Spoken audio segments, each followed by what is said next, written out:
Bueno, ahí están viendo la presentación. Sí, señora. Bueno, entonces antes de empezar a hablar acerca de los volúmenes pulmonares y de las capacidades pulmonares, entonces vamos a hablar un poquito, aquí estoy revisando el capítulo para tratar de no dejar conceptos sueltos. Las presiones que causan el movimiento del aire dentro de los pulmones, entonces pues pienso que eso quedó bastante claro. Tenemos entonces una presión atmosférica, sabemos que es de 760 milímetros de mercurio y que de manera normal debe haber una presión subatmosférica que se va a dar a nivel de las pleuras, que es una presión de alrededor de 758, 757 milímetros de mercurio, hablando del nivel del mar, lo que nos hace, lo que nos hace concluir de que en cualquier lugar, con independencia de la altitud, siempre va a existir esa diferencia de presión que va a permitir pues precisamente ese movimiento del aire dentro de los pulmones. Entonces, para que se Profe, dé, dígame. disculpe, esto puede dejar de compartir y volver a compartir pantalla, que en este momento la pantalla se ve en negro. Bueno, igual ahorita no vamos a ver una diapositiva en Ok, particular profe. y ya Listo, ahorita entonces volvemos a hacer esa presentación. listo, qué pena haberla interrumpido. No, tranquilo, no te preocupes. Entonces, los pulmones pues son una estructura que es completamente elástica, es una estructura que va a tener la característica de colapsarse, como el ejemplo que les estaba poniendo del globito, de la bomba de fiestas, ¿cierto? Entonces, cuando se insufla, pues es como cuando soplamos el aire dentro de un globo, y cuando se exhala, entonces el aire sale de la misma manera. Pero como ustedes se dan cuenta, cuando el aire sale del globo, el globo permanece con una cantidad de aire en su interior. Y eso es importante tenerlo en cuenta para lo que vamos a ver ahorita cuando hablamos de los volúmenes residuales y las capacidades. Entonces siempre va a haber un volumen de aire residual allí. Y sumado a la presión de la cual estábamos hablando, que es la presión generada por la sustancia surfactante, pues eso va a impedir precisamente de que esta estructura entonces colapse, es decir, que las paredes del alvéolo se junten, lo cual claramente traería como problema que en la siguiente insuflación o en la siguiente inspiración, la fuerza o la presión con la que tendría que insuflarse tendría que ser muy alta, mucho mayor para poder conseguir que estas paredes se separen. Entonces, eso es un aspecto que es supremamente importante y debemos tenerlo claro, que eso se debe precisamente a la sustancia surfactante. Entonces, no existe unión. Como veíamos, los pulmones van a estar suspendidos, por decirlo de alguna manera, dentro de la cavidad torácica. Hay una pleura que es la que está adherida al tórax y hay otra pleura que es la que está adherida directamente al pulmón. Entonces, la tráquea como estructura central, imaginándonos entonces la gráfica, va a tener los dos bronquios, el derecho y el izquierdo, y a ellos pues van a estar unidos precisamente el parénquima pulmonar. Entonces, no hay una unión entre el pulmón y las paredes de la caja torácica, excepto donde está suspendido en el ilio. ¿Y qué es el ilio? Ustedes recuerdan por anatomía que es esa parte central donde encontramos el bronquio, donde vamos a encontrar los vasos sanguíneos a uno y otro lado. Y ese pequeño espacio que está allí se denomina el mediastino. Entonces, el ilio va a estar ahí relacionado en esta estructura del mediastino y es el punto donde el pulmón pues se va a encontrar suspendido. Va a ser precisamente a través del ilio en la parte media de la cavidad torácica. Entonces, el pulmón está prácticamente flotando en la cavidad torácica, va a estar rodeado pues por esa fina cantidad de líquido, que es el líquido pleural, que es el que va a evitar el roce o la fricción entre las pleuras cuando se generan estos movimientos de inspiración y expiración. Entonces, esos movimientos de inspiración-expiración claramente van a generar unas diferencias de presión, no solo las que estábamos viendo a nivel de la pleura y a nivel intrapulmonar, que era la presión intraalveolar, sino también hay otra serie de presiones que están relacionadas con la presión que se genera dentro de la caja torácica, y esa succión continua del exceso de líquido de los canales linfáticos va a generar o va a mantener mejor una ligera succión entre la superficie visceral de la pleura pulmonar y la superficie pleural de la pleura parietal dentro de la cavidad torácica. Entonces, esa es la razón por la cual los pulmones se van a mantener pegados a la pared torácica como si estuviesen sostenidos por algo más que el hilio a nivel del mediastino, y adicionalmente pues van a estar bien lubricados, y al estar bien lubricados pues eso va a permitir que se puedan expandir de la manera como lo estuvimos viendo, sin que eso genere un roce o una fricción de manera frecuente, de manera normal. Cuando hay una pleuritis, cuando hay un proceso inflamatorio a nivel de las pleuras, entonces ese roce o esa fricción entonces se hacen audibles cuando le ponemos el estetoscopio al paciente. Entonces se alcanza a sentir ese roce como si cogiéramos dos pedazos de lija con la que se lija la madera y las rozáramos. Entonces sería más o menos de la misma manera. Entonces, esta presión pleural pues va a tener unos cambios, tanto en la inspiración como en la expiración. Y esa presión pleural, esa presión que encontramos allí, es la presión de ese líquido que va a estar en este pequeño espacio, que es el espacio entre las pleuras. Y esa presión es normalmente pues generada por esa pequeña cantidad, más o menos 50 mililitros de solución, que es lo que se encuentra. Y eso es lo que va a generar esa presión negativa de la cual estábamos hablando. Entonces, como les decía, hay algunos textos que nos mencionan a nosotros unos valores, otros nos mencionan otros, pero pues en términos generales es importante tener claro que lo que va a generar ese líquido a este nivel es una presión negativa. Y esa presión negativa puede oscilar entre 3 y 5 milímetros o centímetros de agua, y esa es la cantidad de succión necesaria para mantener los pulmones abiertos hasta el nivel de reposo, es decir, hasta que se entra en apnea.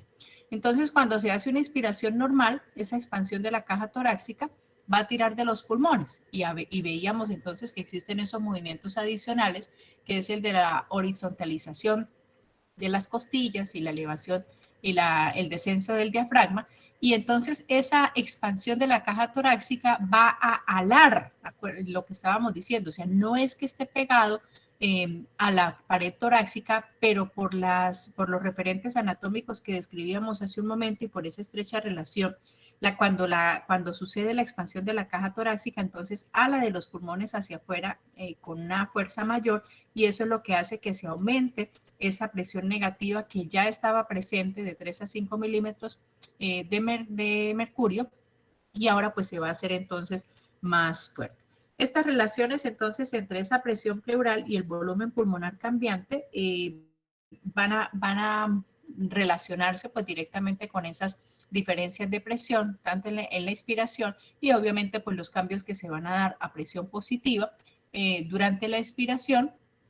Y pues claramente estos movimientos lo que hacen es que se aumente ese volumen, según lo que estábamos viendo cuando hablábamos de la ley de los gases. La ley de Dalton, como nos decía un compañero, que es la suma de las presiones parciales de los gases, ¿cierto? Entonces, cuando hablábamos de la presión a nivel atmosférica, ¿y cómo se llama la otra ley que estábamos viendo? Que era la que nos hablaba de estas diferencias de presión, que es inversamente proporcional, la presión al volumen. La ley La de Boyle. De Boyle-Mariot, exacto. Entonces, y ese movimiento hace pues precisamente generar o es donde vemos la aplicabilidad de esta ley, donde a mayor volumen pues entonces la presión va a ser menor.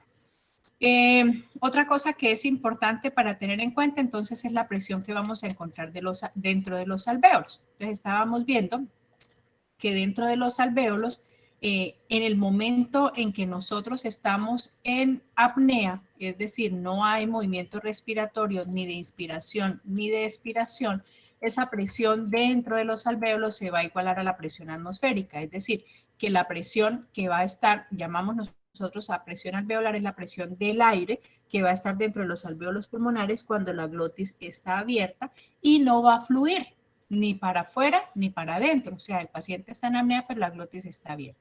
Y esas presiones en todas las partes del árbol respiratorio, incluyendo los alvéolos, pues van a ser iguales a la presión atmosférica, que es la que se va a considerar como punto de referencia para el pulmón. Entonces, para que se provoque ese flujo de aire, entonces veíamos que en la inspiración la presión de los alvéolos tiene que caer. Antes de la inspiración, entonces tenemos la presión intrapleural que es negativa, pero como la presión alveolar y de todas las vías aéreas, si se toma como referencia, pues es la alveolar, es igual a la atmosférica, para que pueda darse esa diferencia, ese movimiento de gas de uno a otro lado, entonces tiene que caer esa presión dentro de los alvéolos. Entonces va a caer ligeramente y eso es lo que veíamos o les explicaba, que era una caída discreta, 1 o 2 milímetros de mercurio, pero que era suficiente precisamente como para actuar como un vacuum, como un sistema de succión, y entonces es la manera como el aire va a entrar a los pulmones. Cuando viene la fase de la expiración, entonces pues ocurre el evento contrario, teniendo como punto de partida 760 milímetros de mercurio, pues entonces se va a aumentar respecto a esa para que pueda el aire salir y con la ayuda de los movimientos de la caja torácica, de los músculos respiratorios. Entonces, esa es la manera como sabemos que se va a realizar. ¿Cuánto va a durar una inspiración? Una inspiración va a durar más o menos 2 segundos. ¿Cuánto va a durar una expiración? Puede ser 2 segundos o 3 segundos más o menos. Esto es lo que puede durar. Generalmente la expiración puede ser un proceso variante dependiendo de los tipos de respiración que nosotros estemos hablando. Bueno, existe una presión que se denomina la presión transpulmonar. Entonces, esta presión es supremamente importante y es la presión que se va a definir a través de la diferencia de las dos presiones que hemos estado hablando. Entonces, va a ser la diferencia entre la presión alveolar y la presión pleural. Entonces, la presión transpulmonar, que es esa diferencia de presión entre los alvéolos y la de las superficies externas de los pulmones, es decir, de la presión pleural, esa presión transpulmonar nos sirve a nosotros para poder medir las fuerzas elásticas. Acuérdense que estábamos hablando de unas características de los pulmones, que era su elastancia y su distensibilidad. Entonces, esa presión transpleural, que parte de esta diferencia, nos va a permitir medir las fuerzas elásticas en los pulmones, que son las que van a tender a colapsar los pulmones en cada instante de la respiración. Y esa es la presión de retroceso. Entonces, para que más o menos lo tengan, lo recuerden de manera permanente, es lo siguiente, es el ejemplo del caucho. Entonces, hay un estiramiento máximo, ¿cierto? Pero entonces la fuerza, cuando ustedes tienen ese caucho entre los dedos, va a haber una fuerza potencial que si yo suelto el caucho, se va a generar ese acortamiento nuevamente de la estructura, ¿cierto?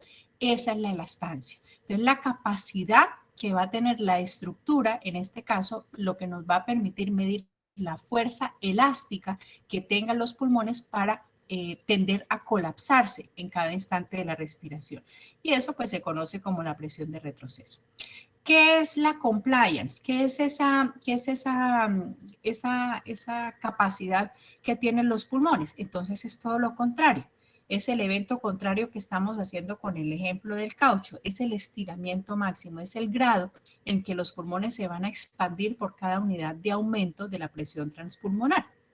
Entonces, esta compliance se va a denominar distensibilidad.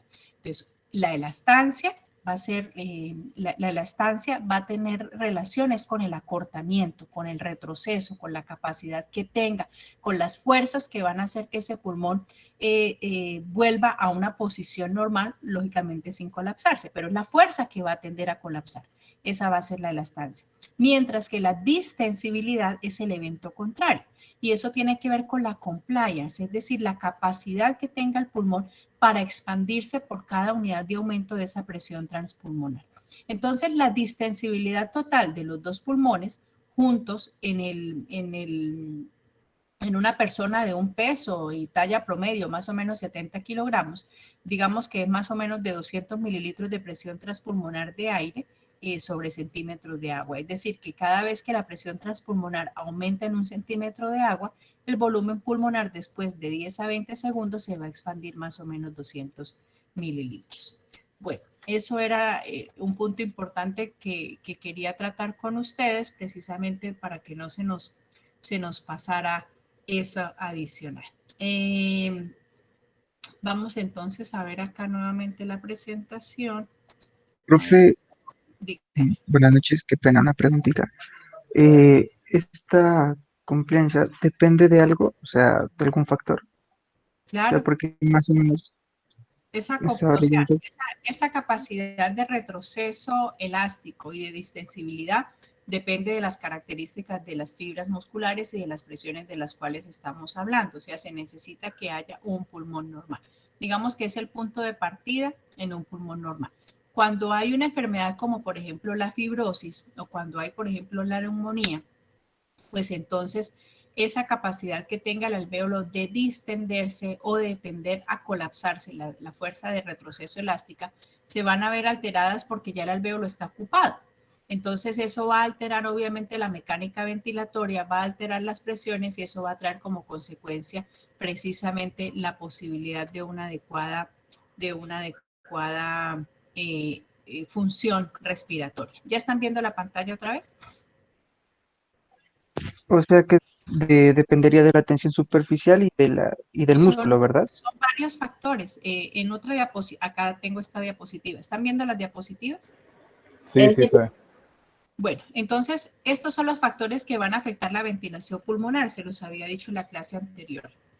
Entonces, son la tensión superficial, que es la presencia de esa sustancia tensoactiva, que hablaremos un poco más adelante de ella, la distensibilidad pulmonar, que era lo que estábamos viendo, que va a ser precisamente, va a estar relacionada con esa diferencia de Profe, presión entre alveolar, ¿sí? se quedó viendo en la carpeta de, pues, donde tiene todos los archivos. Vamos a ver qué pasa.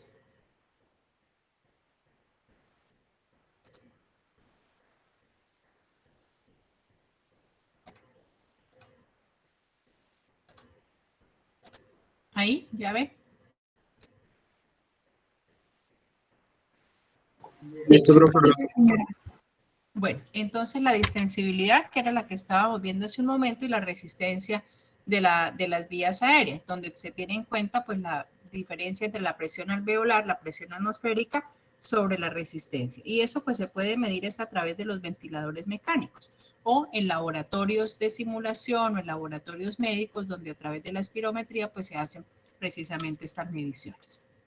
Entonces, vamos a hablar un poquito de lo que son los volúmenes pulmonares y las capacidades pulmonares.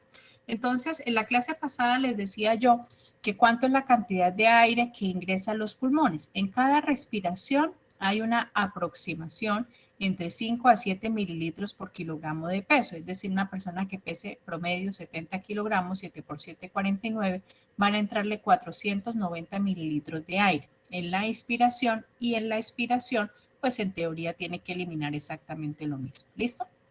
Entonces, la cantidad de aire que penetra los pulmones en cada inspiración tiene un nombre y eso se denomina el volumen corriente. Y es importante pues que tengan en cuenta los nombres de estos volúmenes para que no se les preste a confusión.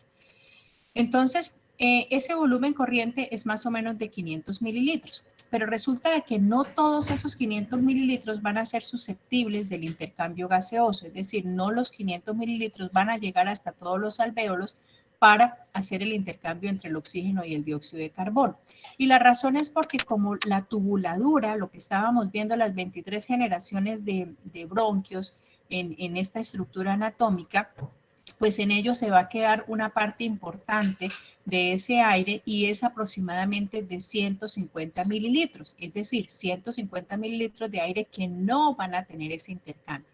Esa es una de las razones por las que, de manera como dato curioso, cuando se realiza la reanimación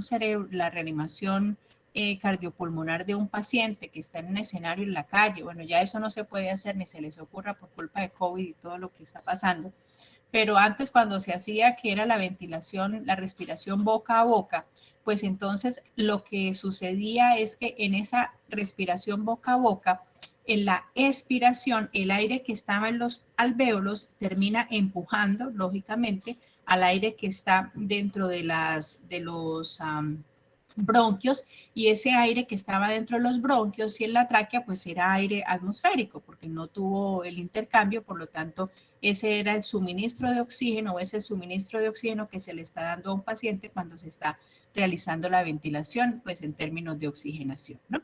Entonces solamente 350 mililitros aproximadamente, y eso va a depender precisamente del peso y de la talla del individuo. Será diferente el volumen pulmonar en un niño que en un adulto. Entonces, adicionalmente, el aire que se inspira, es decir, ustedes se van a meter a una piscina y se van a sumergir, van a nadar por debajo de la piscina, entonces ustedes hacen una inspiración forzada, ¿cierto? Hacen un esfuerzo inspiratorio máximo que va a exceder a la ventilación pulmonar, es decir, no son los 500, no hace parte de esa respiración normal que yo estoy haciendo en reposo, sino que es una respiración forzada, con lo cual estoy ingresando mayor cantidad de aire a mis pulmones. Y eso se va a denominar el volumen inspiratorio de reserva, es decir, esa cantidad de aire, además de los 500 mililitros que ingresaron a los pulmones, que tengo la capacidad de ingresar de manera extra a nivel de los pulmones. Cuando hacemos una expiración forzada, ¿cierto? Entonces, después de haber hecho una expiración pasiva, ese volumen se va a denominar el volumen expiratorio de reserva, es decir, yo inspiré y yo expiro. Pero luego de que hago la expiración, hago una expiración forzada y hagan el ejercicio. Tomen aire, boten el aire y ahora hagan una expiración forzada, sin haber hecho otra inspiración. Ese volumen se denomina el volumen expiratorio de reserva. Y el aire que queda en los pulmones después de un esfuerzo expiratorio máximo, o sea, después de lo que hemos hecho, ese expiratorio activo, entonces es lo que se llama el volumen residual, que es prácticamente lo mismo que les decía, que es ese volumen de aire que se va a quedar en los alvéolos, que va a colaborar, por decirlo de alguna manera, como para que se lo puedan imaginar en similitud a lo que pasa con un globo de piñata. Ese aire que se queda es lo que se denomina el volumen residual. Y junto con la sustancia tensoactiva y la presión que esto genera, pues es lo que impide que el alvéolo se colapse. Entonces tenemos estos volúmenes, el volumen corriente, que es el volumen que hace parte de la respiración normal. Lo que yo estoy haciendo en este momento sentada, respirando, ese es mi volumen corriente, que puede ser más o menos entre 400 y 500 mililitros. Cuando me voy a meter a una piscina y voy a nadar por debajo, tengo que hacer una inspiración forzada. Entonces, ese volumen adicional a ese volumen, a esos 500, se llama volumen inspiratorio de reserva. Si luego de un ciclo respiratorio normal, inspiración y expiración, adiciono una expiración activa, se denomina volumen expiratorio de reserva. Y el volumen que quedó después de que hice una expiración muy activa, máxima, se denomina el volumen residual. Entonces, esos son los 4 volúmenes que vamos a tener.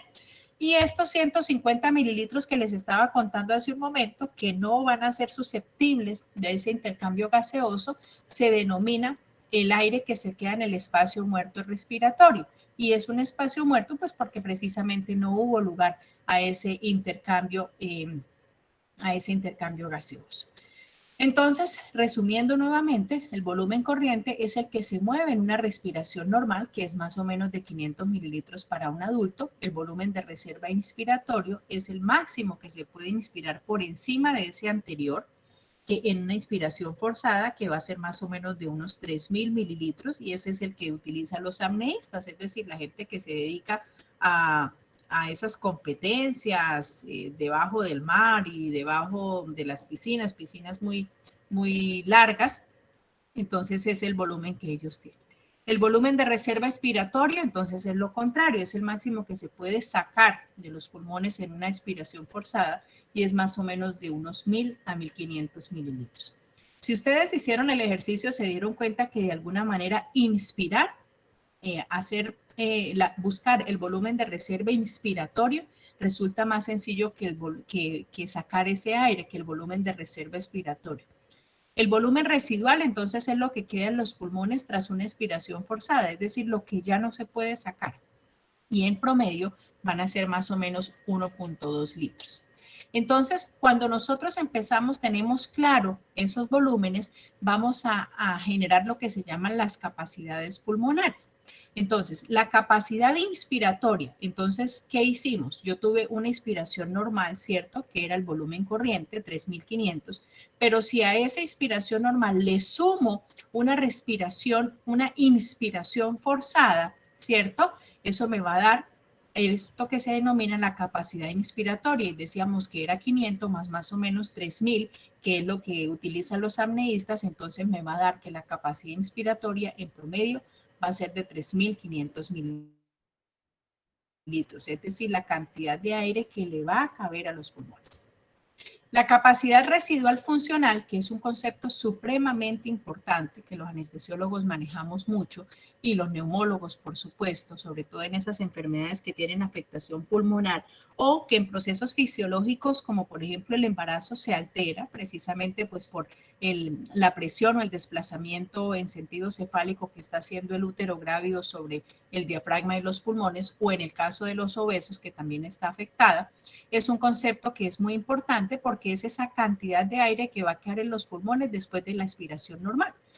Es decir, inspiro y expiro. Entonces va a ser ese volumen de reserva expiratoria más ese volumen residual. Entonces es el volumen de aire que realiza el intercambio gaseoso, y esta capacidad residual funcional va a disminuir de manera importante en niños y en personas, o bueno, es normal que ellos no lo tengan tan alto, los niños, pero en las personas obesas o en las embarazadas, como les estaba diciendo, sí se va a ver afectado pues de manera importante.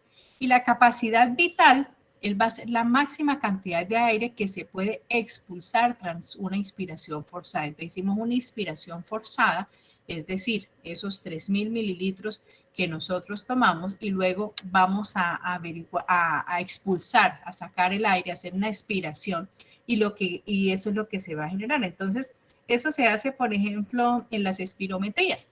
Entonces es ese aparatico que es una boquilla que se coloca o que se puede hacer, no sé si ustedes lo han visto, que es una cajita plástica que tiene 3 bolitas, que es un incentivo respiratorio.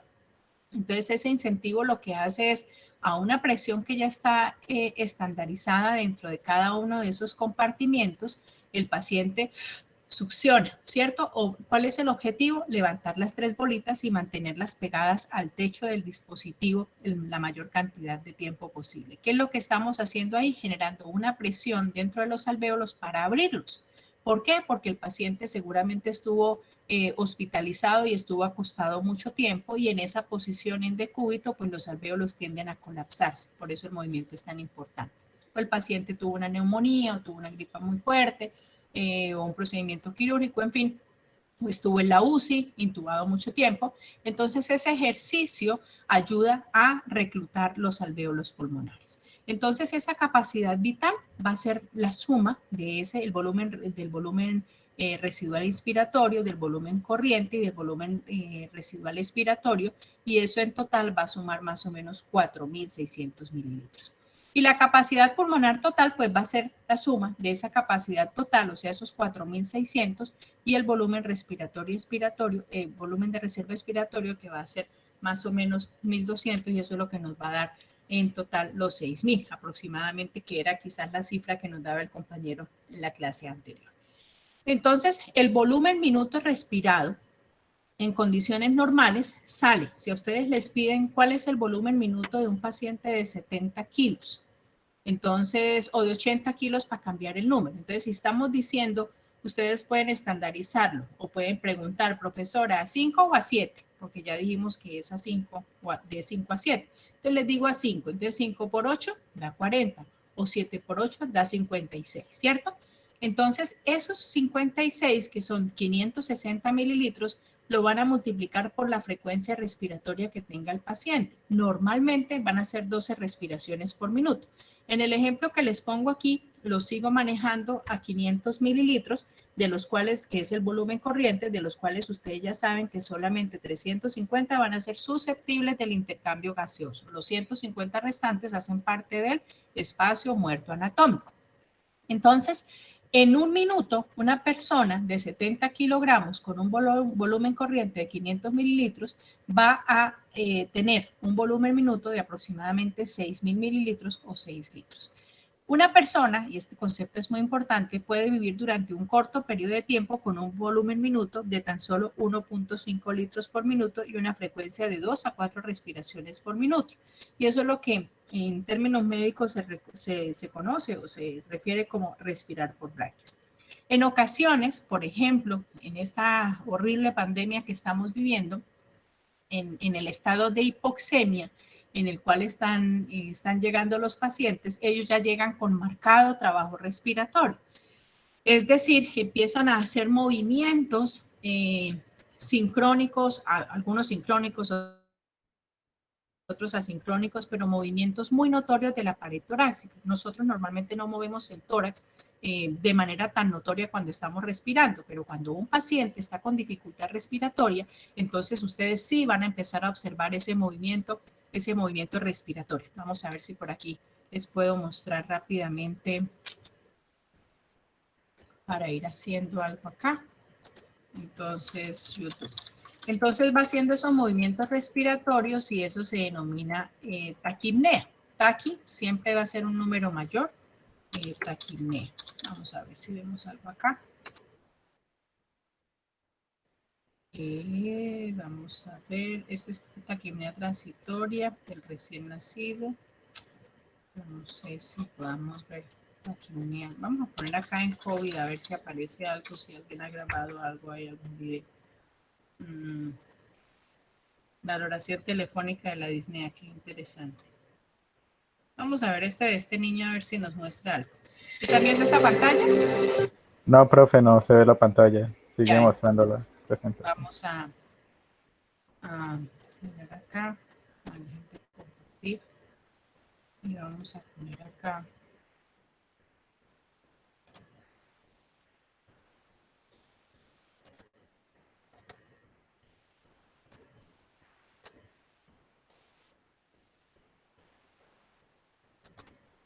¿Y ya están viendo?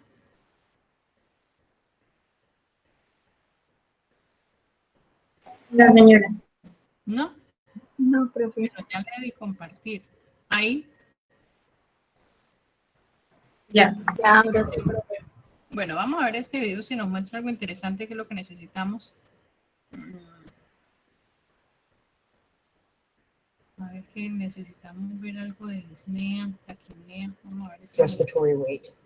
And so okay. tachypnea. Ok, aquí nos está mostrando más o menos esto.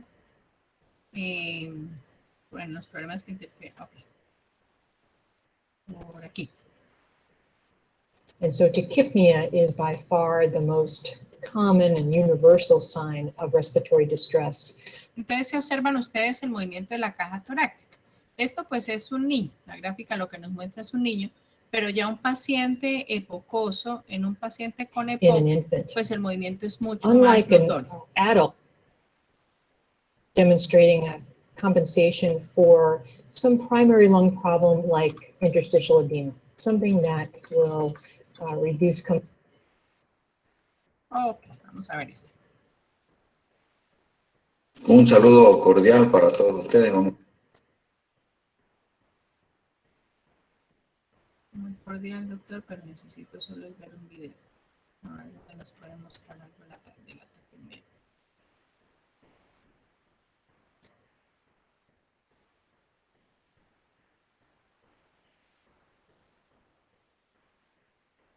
No, esto toca buscarlo así porque no veo nada. No sé si alguien tenga un video por ahí que nos pueda compartir.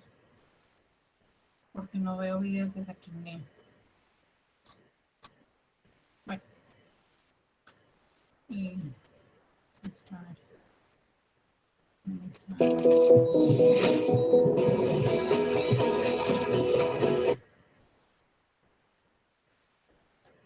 de las personas de realizar sus actividades cotidianas. La EPOC grave puede impedir realizar incluso las actividades elementales como caminar, cocinar o encargarse de su cuidado personal. pero a pesar de ser un problema de gran magnitud, no recibe siempre la atención que merece. Se trata de una enfermedad subdiagnosticada. Bienvenidos a Diálogos en Confianza.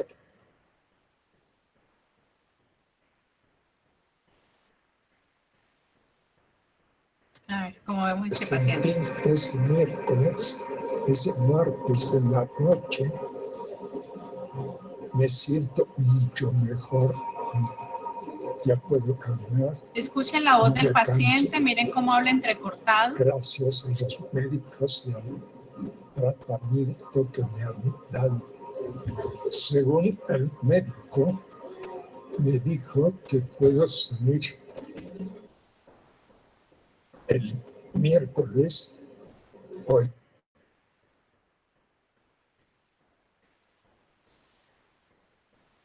Bueno, miremos Un estudio un entonces poco aquí, más a ver. complejo que la espirometría. Es un estudio que nos sirve para valorar qué tanto volumen de aire hay en nuestro tórax. Aprieta las mejillas y respira tranquilito y normal. Es un estudio que nos puede determinar, por ejemplo, si un pulmón está pequeño, si un pulmón está más grande de lo que debería de ser y cómo está la proporción dentro de los volúmenes pulmonares en relación con la normalidad o con algún defecto dependiendo de alguna enfermedad o alguna patología. ¿Cómo consiste específicamente la prueba? Se requiere de un equipo especial, se requiere una cabina que nosotros podamos determinar exactamente cuánto volumen haya dentro de esa cabina y se introduce a la persona dentro de esa cabina que está cerrada herméticamente. Durante todo ese tiempo el paciente nos está escuchando y lo que se le pide al paciente es que coloque su boca en una boquilla, que coloque una pinza nasal y haga una respiración normal, tranquila. Posteriormente, durante la boquilla va a haber un cierre, una oclusión y va a necesitar ese paciente hacer un jadeo ligero para después hacer una inspiración profunda, meter todo el aire que pueda y luego volverlo a sacar. Entonces, todo eso lo que nos va a dar el aparato como tal es medir exactamente cuánto volumen hay dentro de nuestra caja torácica y determinar si están altos, si están bajos los volúmenes pulmonares. La duración de la prueba depende mucho de cada paciente. Hay pacientes que, porque la técnica es un poco difícil, la comparación de la espirometría forzada, entonces en algunas ocasiones tardamos un poquito más, pero aproximadamente estaremos tardando unos 10, 15 minutos. La importancia de esta prueba es que nosotros podemos determinar exactamente cómo está el pulmón, si está grande, si está pequeño. Por ejemplo, en enfermedades en las que nosotros conocemos que hay fibrosis o que los pulmones disminuyen de tamaño, nosotros podemos determinar cómo va esa cantidad de disminución en ese pulmón. Igualmente, esta prueba nos puede hablar de qué tanto aire atrapado hay dentro del pulmón. Por ejemplo, en los pacientes con EPOC son pacientes que generalmente atrapan aire y esto va en relación a la morbimortalidad de los pacientes. A mayor atrapamiento de aire, generalmente los pacientes tienen más síntomas, más falta de aire.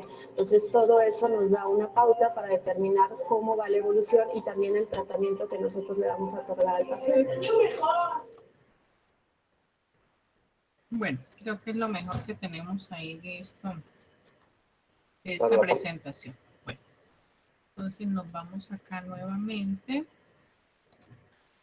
Acá. ¿Están viendo la presentación? Señora. Sí, profe. Bueno, entonces, bueno, ahí pues vimos lo que era una espirometría y cómo se hace. Hay unas, estas que son especiales, hay otras que son para evaluar el volumen residual, entonces pues no se necesita esa cabina que nos estaban mencionando. Entonces les estaba contando de que en patologías como esta que tenemos ahora, que lo que se va a generar es una respuesta inflamatoria severísima ante la presencia del virus y esa respuesta inflamatoria termina fibrosando los alvéolos, es decir, que van a perder su capacidad como el globo de la fiesta. Ya ellos no se van a distender, se va a perder esa capacidad pues de distensibilidad, ¿cierto? De compliance, de la cual estábamos hablando, porque recuerden que la fórmula incluye la presión intraalveolar, por lo tanto, el alvéolo va a estar rígido. Y al estar rígido, pues no hay intercambio gaseoso o el intercambio se limita de manera importante, entonces el cuerpo a través de su drive central a nivel del bulbo raquídeo, esta área pre-Bossinger y Bossinger, entonces induce el incremento de la respiración, de la frecuencia respiratoria. ¿Y esto en respuesta a qué? A que hay un estado de hipoxia, es decir, la concentración o la presión parcial de oxígeno dentro del torrente sanguíneo ha disminuido y la presión parcial del dióxido de carbono, como resultado del proceso metabólico que se genera a nivel de las mitocondrias, pues se ha ido elevando progresivamente. Y como veremos un poco más adelante, entonces ese dióxido de carbono se va a combinar con el agua, se va a formar bicarbonato, se va a formar y van a quedar unos hidrógenos sueltos. Y esos hidrógenos sueltos pues van a ser parte de lo que conocemos como el potencial de hidrogeniones. Entonces, a mayor cantidad de hidrógeno dentro del cuerpo, pues eso va a ocasionar un aumento en el potencial de hidrogeniones, es decir, en el pH, y al generarse esta cantidad de hidrógeno va a llevar a un estado de acidosis, que inicialmente es una acidosis respiratoria. Así que recuerdan ustedes que el sistema nervioso central hablábamos de unos quimiorreceptores. Entonces, esas sustancias, esos quimiorreceptores van a sensar todos esos cambios químicos que se van a dar en nuestro cuerpo, y precisamente a nivel del callado de la aorta, de las carótidas, vamos a encontrar unos quimiorreceptores altamente sensibles para sensar esas concentraciones de oxígeno y de dióxido de carbono, y lo que se genera es un sistema de retroalimentación al bulbo raquídeo, donde se induce entonces la manera que se tiene en el cuerpo para tratar de eliminar ese exceso de ácido, ese exceso de dióxido de carbono que está allí, pues es precisamente a través del aumento de la frecuencia respiratoria. Entonces se induce a través de todos estos mecanismos un aumento de la frecuencia respiratoria, incluso llegando a 40, 50 respiraciones por minuto, y esto pues claramente está acompañado de un aumento del movimiento de la caja torácica, que normalmente es prácticamente imperceptible. Entonces se hace mucho más notorio, y eso lo que busca pues es precisamente barrer el dióxido de carbono. Cuando se supera este mecanismo, hay que tener en cuenta, además de que hay una fatiga muscular, porque normalmente pues el músculo está respirando 12 veces por minuto, hay un soporte energético dado por ese oxígeno que sí está ingresando, pero como aquí tenemos una hipoxia, tenemos un déficit de oxígeno y adicionalmente tenemos un altísimo consumo metabólico precisamente por ese incremento del trabajo a nivel de los músculos, pues el músculo se va a fatigar y el paciente va a entrar en fatiga, y es lo que en muchas ocasiones hace que el paciente termine siendo intubado. Entonces, esa frecuencia respiratoria puede elevarse a 40, 50 respiraciones por minuto, y el volumen corriente llega incluso a esa capacidad vital de 4.5 litros. Se han medido consumos de hasta 200 litros por minuto, pero la mayoría de las personas pues no pueden sostener más de 100 a 130 litros por minuto por más de un minuto.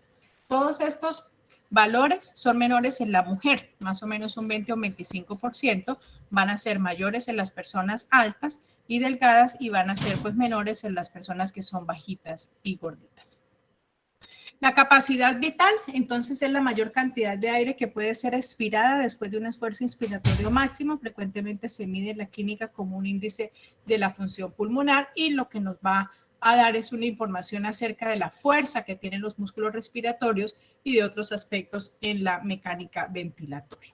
La fracción de la capacidad vital expirada, que era prácticamente lo que estábamos viendo en ese video, que se hace durante un segundo, también se llama volumen de expiración forzada en un segundo, da valiosa información adicional.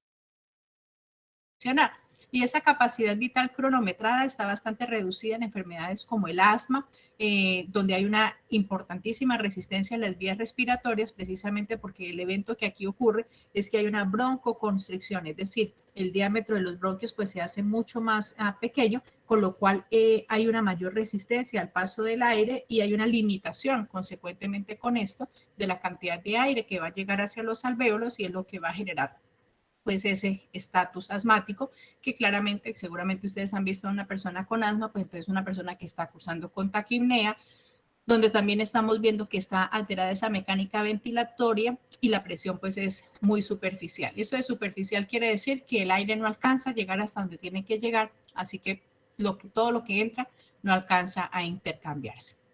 La cantidad de aire inspirado por un minuto Se denomina entonces la ventilación pulmonar o volumen respiratorio por minuto y normalmente es de 6 litros aproximadamente, que como recuerdan lo sacamos de la fórmula de 500 mililitros por las 12 respiraciones por minuto. La ventilación voluntaria máxima o la capacidad respiratoria máxima es el mayor volumen de gas que puede entrar o salir, ¿cierto? De los pulmones en un minuto cuando yo hago un esfuerzo voluntario. Y va a ser más o menos de 125 a 170 litros por minuto. Bueno, ahora vamos a hablar entonces un poquito acerca de los transportes de los gases. Tenemos el transporte de oxígeno y el transporte de dióxido de carbono. Entonces, esta gráfica lo que nos está mostrando es lo que les decía en la anterior. Aquí tenemos lo que es la unidad funcional y estructural del alvéolo, del pulmón, perdón, que es ese bronquiolo terminal, ¿cierto? Y miren ustedes que termina similar a lo que pasa con un racimo de uvas. Entonces, termina este bronquiolo terminal, valga la redundancia, y aquí tenemos esta cantidad de alvéolos. Pero como les decía, dos cosas. Estos alvéolos en su interior van a estar comunicados a través de unos pequeños poros que se llaman los poros de Kohn. Y de otro lado, ustedes observan acá los vasos sanguíneos que los están envolviendo. Y eso precisamente, miren ustedes acá en la parte de abajo, que la distancia entre el alvéolo, recuerden que acá tenemos los neumocitos tipo 1, los neumocitos tipo 2, pero la distancia entre este alvéolo y el vaso sanguíneo es una distancia muy pequeñita, así que el gas, el oxígeno puede pasar libremente a través de esta pequeña membrana y lo mismo va a pasar con el dióxido de carbono y aquí lo estamos viendo. Entonces esta diferencia de colores entre el azul y el rojo pues nos están permitiendo identificar esta sangre que está sin oxígeno. Una vez que es beneficiada por el oxígeno, entonces se convierte en sangre arterial y de allí pues entonces va a ser de vuelta hacia los pulmones. Tenemos entonces algo que es importante a tener en cuenta, entonces van a ser esas presiones parciales. Entonces, así como estábamos viendo que la ley de Dalton nos decía que la suma de todas las presiones parciales pues nos iba a dar esa presión atmosférica que estamos viendo, es importante tener en cuenta que los gases, dependiendo de donde nosotros los estemos midiendo, es decir, si es sangre venosa o sangre arterial, va a tener una presión parcial. De tal manera que cuando nosotros vemos acá, vamos a ubicarnos en el conducto alveolar y en el alvéolo, tenemos una presión de oxígeno de 100, porque es pues, la cantidad que ingresó, con independencia de que estemos hablando de que la fracción del oxígeno inspirado era del 0.21. Sí, es la manera correcta. Yo no digo fracción de oxígeno inspirado del 21%, porque el 21%, pues así queda bien, pero la manera correcta es 0.21 porque es la parte, es una fracción de. Entonces, la presión con la que está ingresando este oxígeno a nivel de los alvéolos va a ser una presión de 100 milímetros de mercurio, mientras que la presión que vamos a encontrar en el alvéolo, o sea, luego de que ha pasado de la sangre venosa, va a ser tan solo de 40. Y estas diferencias de presión son supremamente importantes, pues por lo mismo que hemos estado viendo, que se necesitan esos gradientes o esas diferencias de presión a uno y otro lado de estas membranas, pues lo que va a facilitar el movimiento de los gases a uno y otro lado. Entonces, si yo tengo aquí la sangre venosa, ¿cierto? La sangre venosa entonces viene con una presión de CO2 de 46. ¿Y esto cómo lo sabemos? Pues a través de los equipos. Hay unas máquinas que se llaman las máquinas de gases arteriales y son máquinas que permiten analizar el contenido no solamente de los gases, de las presiones parciales de los gases en la sangre, sino que también me dan una estimación del potencial de hidrogenión. Es el pH, entonces me da el pH, me da el PO2, que es la presión parcial del oxígeno, me va a dar la presión de CO2, que es del dióxido de carbono, me va a dar la concentración de bicarbonato, me va a dar algo que se llama la base exceso, me va a dar algo que se llama el anión gap, me va a dar una estimación de hemoglobina, me va a dar algo que se llama el lactato. Ustedes recuerdan que habíamos estado hablando del lactato, es muy importante pues para saber de acuerdo a su valor normal, que es más o menos como máximo 2, idealmente 1.5, que es esa vía anaerobia que generalmente se está presentando en el cuerpo, pero cuando se supera ese valor pues me está mostrando claramente de que ya se superó o que hay un estado de hipoxia en esta persona y lo que ha llevado a la utilización de la vía anaerobia. Y también me da los electrolitos. Entonces me refleja sodio, potasio, calcio y cloro. Son los 4 electrolitos que me va a reflejar. Y otros parámetros importantes dentro de este análisis de los gases arteriales, como son las diferencias alveolo arterial, o sea, las presiones en gases a nivel de estas estructuras. Entonces es un equipo muy interesante y son análisis muy interesantes, y gracias a eso pues nosotros sabemos que la sangre venosa va a tener una mayor presión, ¿cierto?, de dióxido de carbono, pues porque lógicamente esta sangre está trayendo el dióxido de carbono como producto metabólico de todas las reacciones que se generaron en las células.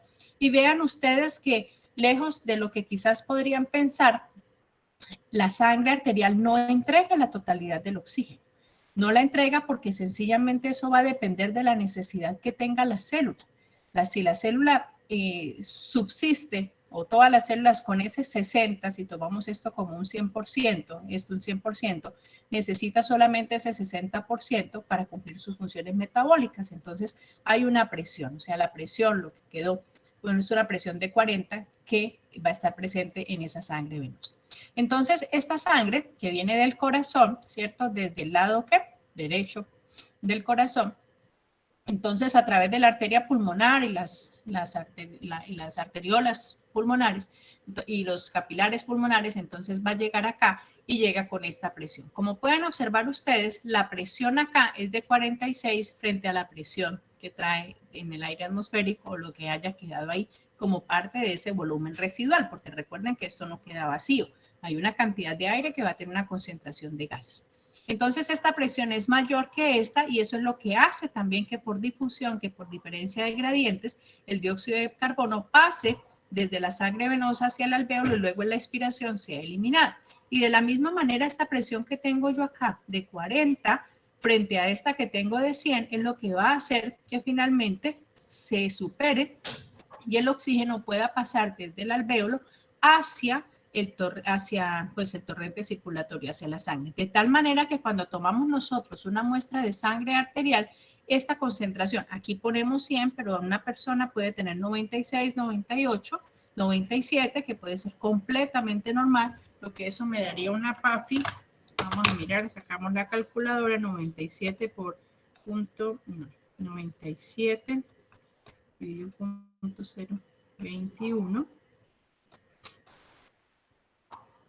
Eso me da una PAFI de 4.61, o sea, excelente. Entonces aquí ponemos 100, pero no necesariamente debe ser 100, eso puede variar un poquito. Incluso una persona que tenga un 80 dividido entre 0.21, eso me da una PAFI de 380, súper bien. ¿Listo? Pero pues la mayoría de textos ustedes van a encontrar que este es como el ideal, que este es el número correcto, pero eso depende también de varias cosas. El caso es que la presión siempre va a ser mayor, y miren ustedes que en la sangre arterial yo más o menos tengo que encontrar esto. Tampoco va a ser un número de 40, puede ser 32, 35, eso depende también del metabolismo del individuo, de las reacciones metabólicas, de si tiene fiebre, si no ha comido bien, si está deshidratado, si está con un proceso infeccioso, en fin.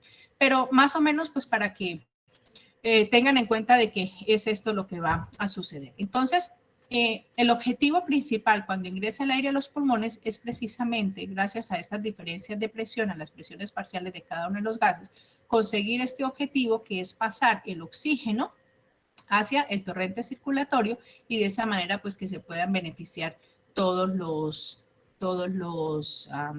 tejidos. Aquí que tengo esto, bueno, esto es anatomía, pero por eso a ustedes no les interesa, ya ustedes de eso saben mucho. Tensión superficial.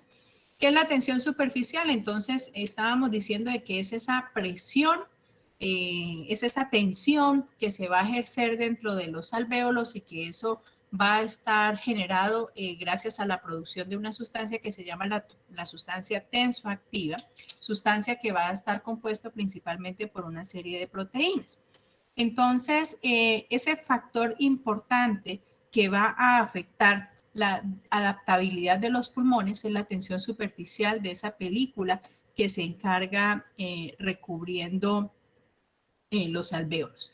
La baja tensión superficial, cuando los alvéolos son pequeños, va a ser debida a la presencia de líquido en el recubrimiento de los mismos, de un agente o esa sustancia que se denomina tensoactiva, que es un lípido que recibe el nombre de dipalmitoil fosfatidilcolina, y otros lípidos y otras proteínas. Si esa tensión superficial no se mantiene baja cuando los alvéolos reducen de diámetro durante la expiración, entonces ellos se van a colapsar según la ley de Laplace. La presión distendente, que se va a denominar aquí P, en un objeto distensible, hueco, como es un alvéolo, como es una circunferencia, cuando se alcanza el equilibrio va a ser igual a la tensión de la pared, dividida entre los dos radios de las curvaturas principales del objeto, que van a ser el radio 1 y el radio 2, de tal manera que esa presión distendente va a ser igual a la tensión, que va a ser 1 dividido entre los dos radios distendentes, que es más o menos esto que estamos viendo. Entonces ustedes asumen que este es el alvéolo, esta va a ser la tensión y esta va a ser la presión que va a generar la distensión entre los dos radios de esta estructura. Entonces, en el pulmón, los radios de curvatura de los alvéolos se vuelven menores durante la expiración, ¿cierto? Y eso es lógico, pues entonces ya el globo que estábamos inflando, entonces ya vuelve a una posición casi que normal, entonces quiere decir que sus diámetros o las curvaturas, ¿cierto? Que es lo que estábamos mostrando acá, las curvaturas de sus radios, estas 4 rayitas que tenemos acá, son menores durante la expiración y estas estructuras entonces tenderían a colapsarse. Entonces de aquí se desplazan hasta acá, de aquí se desplazan hasta acá, de aquí. Y en ausencia de esta presión distendente, ¿qué va a pasar? Pues que se van a colapsar. Entonces ellas van a tender a colapsarse debido a la atracción de la tensión superficial, si la tensión superficial no fuera reducida por el agente tensoactivo. En las estructuras esféricas, como en los alvéolos, la presión distendente va a ser igual a 2 veces la tensión dividida entre el radio. Si T no se reduce, cuando R se reduce, entonces la tensión va a vencer a la presión de distensión. Este agente tensoactivo va a ser la sustancia que contribuye de una manera súper importante a prevenir el edema pulmonar. El edema pulmonar no es otra cosa que hay una pérdida de la presión dentro del vaso sanguíneo que hace que las proteínas principalmente o cualquier razón que puede alterar ese delicado componente, ese equilibrio que existe dentro del torrente sanguíneo. Entonces, hay unas presiones que son la presión hidrostática y la presión coloidosmótica. La presión hidrostática, por definición, pues va a ser la presión que cualquier líquido va a ejercer sobre las paredes del recipiente que lo contiene. Y la presión coloidosmótica, pues va a ser la presión que van a ejercer las proteínas dentro de ese recipiente. De tal manera que en un vaso sanguíneo entonces tenemos una presión hidrostática, que es la presión de la sangre, ¿cierto? Y la presión coloidosmótica, que va a ser la de las proteínas, como por ejemplo la albúmina. Cuando estas presiones se alteran en cualquiera de los dos sentidos, entonces van a ocasionar, porque no tenemos solamente una presión dentro del vaso sanguíneo, sino tenemos una presión afuera del vaso sanguíneo, ¿cierto? En el espacio intersticial.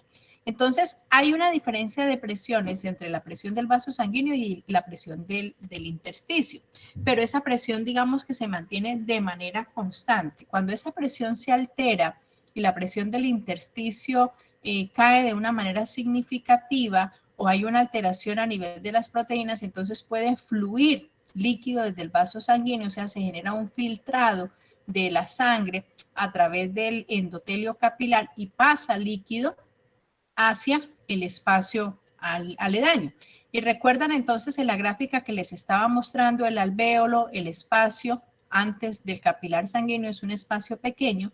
Entonces ese espacio, por la presencia de ese líquido, de ese edema, se va a hacer mucho más grande, se va a ampliar.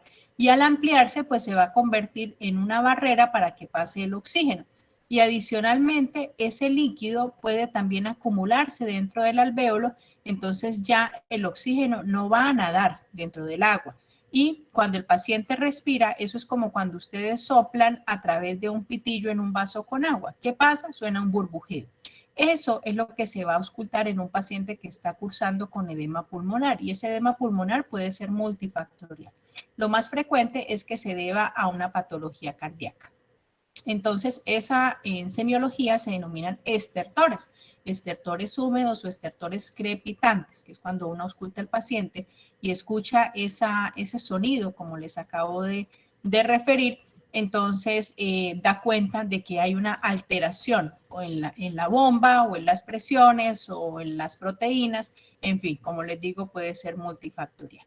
Entonces, se ha calculado que si no estuviera presente la tensión superficial sin oposición de los alvéolos, produciría una fuerza de 20 milímetros de mercurio, lo cual favorecería la transsudación, que es precisamente ese paso de líquido desde la sangre hacia el interior de los alvéolos, o sea, en el sentido contrario, desde los capilares hacia los alvéolos. Los fosfolípidos, como los fosfolípidos de las membranas plasmáticas, poseen una cabeza hidrofílica, recuerdan allá cuando veíamos la membrana plasmática, y dos colas que son ácidos grasos hidrofóbicos, y se cree que esas moléculas se van a alinear con sus colas dirigidas hacia la luz alveolar, y la tensión superficial pues va a ser inversamente proporcional a su concentración por unidad de área, y se apartan al expandirse de los alvéolos durante la inspiración, y la tensión superficial aumenta mientras esta disminuye cuando estas se juntan durante la expiración. Entonces, el agente tensoactivo es producido por las células epiteliales tipo 2, o sea, los neumocitos tipo 2. Entonces, en estas células veíamos que se forman esos cuerpos que se llaman los cuerpos lamelares típicos, que van a ser un tipo de organelos unidos a la membrana que contienen conjuntos de fosfolípidos que van a ser secretados a la luz alveolar mediante un proceso de exocitosis. Y esos tubos de lípido que se denominan mielina tubular se forman de los cuerpos expulsados, y la mielina tubular a su vez pues entonces se va a encargar de formar esa película de fosfolípido. Esa película de fosfolípido entonces va a encargarse de recubrir la totalidad del alvéolo, y esto pues se va a facilitar por la presencia de esas proteínas en la sustancia tensoactiva. Entonces veíamos que está compuesto principalmente por dipalmitoilfosfatidilcolina, pero hay unas proteínas principales que se conocen por sus siglas en inglés, que son la A, la B, la C y ya conocemos la D. La A es de gran tamaño, su función probablemente va a estar relacionada con la regulación de la captación para la retroalimentación del surfactante por las células epiteliales tipo 2 que la secreta. La B y la C son proteínas más pequeñas y van a facilitar la formación de la película monomolecular de los fosfolípidos. Y algo que es importante es que cuando nacemos, este agente tensoactivo es fundamental. Recuerden lo que les estaba contando de cuando se hace la primera inspiración, entonces hay esa diferencia, ese cambio de presiones, y esa presión hace que el líquido amniótico que está en los alvéolos entonces pase al espacio intersticial y posteriormente pues sea absorbido a través del torrente. Entonces se limpian los alvéolos, pero en simultánea con este evento, pues la sustancia tensoactiva tiene que estar recubriendo el alvéolo para evitar que se colapse. Entonces, en vida intrauterina se hacen esos movimientos respiratorios, pero los pulmones van a permanecer colapsados. Cuando se nace, entonces se hacen varios movimientos inspiratorios que son tremendamente fuertes y los pulmones se expanden. De tal manera que cuando se da esa inspiración, ese intento de expansión por presión, es el estímulo para que se produzca de manera importante esa sustancia tensoactiva, y que finalmente, y esto es en cuestión de segundos, que va a evitar pues que se colapse. Si esto no se presenta, entonces el bebecito va a empezar por los signos típicos de dificultad respiratoria, que van a ser el aleteo nasal y los movimientos torácicos, como les estaba refiriendo, y adicionalmente se puede notar cómo se hunden entre las costillas los músculos intercostales, y eso pues claramente da una cuenta de la utilización de los músculos intercostales para mantener la respiración, y se da el diagnóstico en ese momento de que el pacientico puede tener una enfermedad de membrana hialina, un síndrome de distrés respiratorio. Entonces, es una grave enfermedad que aparece en los lactantes nacidos, y la tensión superficial es muy alta. ¿Por qué? Pues porque no tenemos la sustancia tensoactiva, o no se produjo en la suficiente cantidad, o el niño fue prematuro. Y algo importante para que ustedes sepan es que cuando hay una amenaza de parto prematuro, es decir, la mamá tiene 34 semanas o tiene 28 semanas, en teoría, según lo que ustedes recuerdan por embriología, a partir de la semana 28 ya se ha producido en suficiente cantidad la sustancia tensoactiva, ¿cierto? Pero pues eso es muy teórico, muy, ¿cómo decirlo? Pueda que sí hay niños de 28 semanas que no tienen muchos problemas. Perdón un segundo.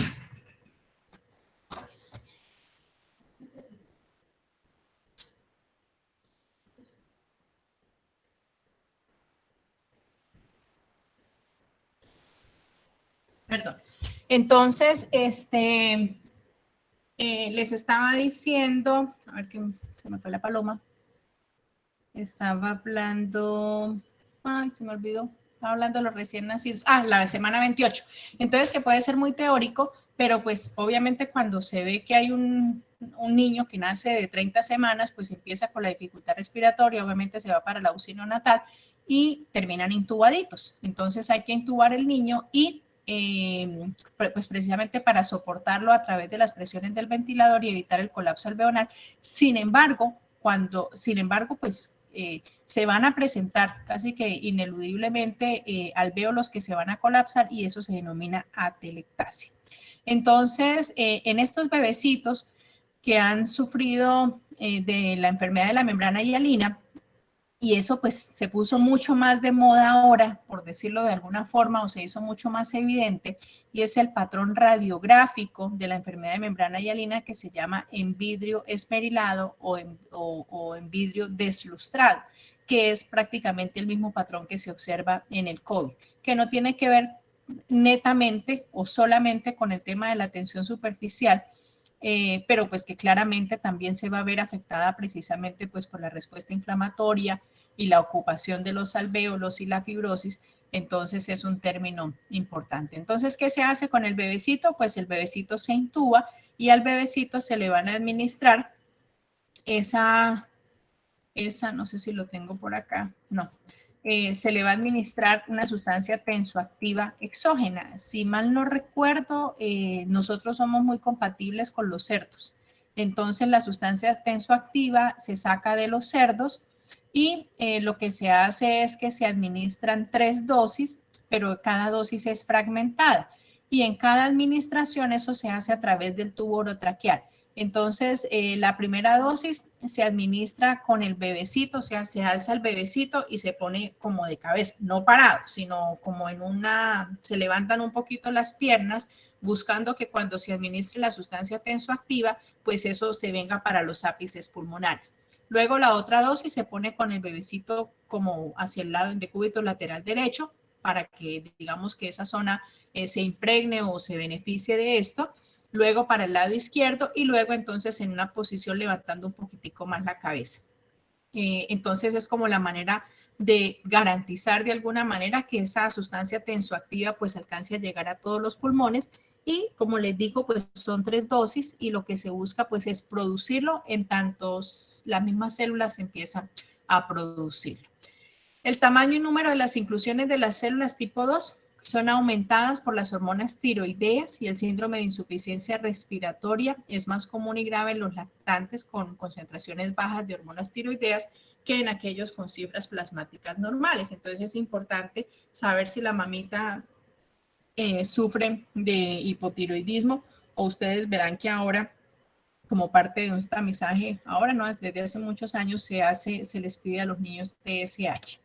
La maduración es acelerada también por las hormonas glucocorticoides. Entonces, una mamita que tenga una amenaza de parto sobre la semana 28, y por eso les decía pues que es un concepto teórico importante, pero pues que en la práctica uno ve que siempre terminan intubados y que necesitan el apoyo de la sustancia tensoactiva. Estas mamás se les administran dosis de dexametasona. Si mal no recuerdo son 3 dosis, una por día, buscando precisamente la maduración pulmonar. Entonces eso es un protocolo precisamente pues para buscar que se maduren los pulmoncitos del bebé, es decir, que se preparen los neumocitos en la producción de la sustancia tensoactiva. Hay un aumento en el cortisol fetal y materno casi al final del embarazo y el pulmón es rico para receptores de glucocorticoides. Entonces esa es la explicación de por qué en esta etapa van a servir los glucocorticoides y lo que se utiliza es la dexametasona. En los cultivos de tejido pulmonar fetal de seres humanos, la insulina, entonces vamos a hablar de las mamitas diabéticas, inhibe la acumulación de esa proteína A en las madres diabéticas, entonces se va a producir pues un hiperinsulinismo en el feto. Trabajo de la respiración. Entonces, los músculos respiratorios ejecutan el trabajo al distender los tejidos elásticos de la pared torácica de los pulmones. Al mover los tejidos no elásticos, entonces hay una resistencia por viscosidad y desplazan el aire a través de las vías respiratorias. La resistencia a la fricción, es decir, el paso del aire a través de los de la tubuladura de los bronquios por el movimiento del aire relativamente pequeña durante la respiración tranquila, pero es suficiente pues para generar cambios de presión intrapleural, como lo estábamos viendo, que van a conducir a las modificaciones en el volumen pulmonar durante la inspiración y la expiración. Las estimaciones del trabajo total en la respiración tranquila van a ser más o menos, y es que eso también se mide. ¿Cuál es el trabajo respiratorio? Eso se va a medir entre 0.3 y 0.8 kilogramos por metro sobre minuto, y el valor de este trabajo respiratorio va a subir notablemente durante el ejercicio, pero pues claramente ese costo energético de la respiración va a representar en los individuos normales menos del 3% del gasto total de energía durante el ejercicio. El trabajo respiratorio aumenta grandemente en enfermedades como el enfisema, ya vemos cómo tiene que moverse el tórax, el asma, la insuficiencia cardíaca con disnea y ortopnea, y por supuesto pues en la pandemia que estamos viviendo ahora por COVID-19. Los músculos respiratorios tienen relaciones de longitud-tensión como otros músculos esqueléticos y cardíacos. Cuando son estirados intensamente se contraen con menos fuerza. También estos músculos pueden sufrir fatiga y dejar de responder, entonces ya no hay bombeo, produciendo una ventilación inadecuada, y por razones desconocidas, la minofilina es un medicamento que puede aumentar la fuerza de la contracción del diafragma humano y es de utilidad cuando existe insuficiencia de bombeo respiratorio. ¿Cuáles son las diferencias en la ventilación y el flujo sanguíneo en distintas partes del pulmón? Entonces, cuando nosotros estamos de pie, la ventilación por unidad de volumen pulmonar va a ser mayor en las bases de los pulmones con respecto a los ápices. Y esto se va a dar generalmente es porque, y esto que estamos diciendo es súper importante, porque es prácticamente los conceptos que han permitido desde el PROSEBA, que salió creo que en el 2010, que fue el estudio que nos enseñó que en SDRA, en síndrome de estrés respiratorio del adulto, por cualquier otra causa diferente al COVID, servía poner a los pacientes boca abajo. Esto está precisamente relacionado con esto, y gracias a ese conocimiento es que hemos podido rescatar a tantos pacientes. Entonces, en la posición erecta, la ventilación por unidad de volumen pulmonar va a ser mayor en las bases que en los ápices pulmonares.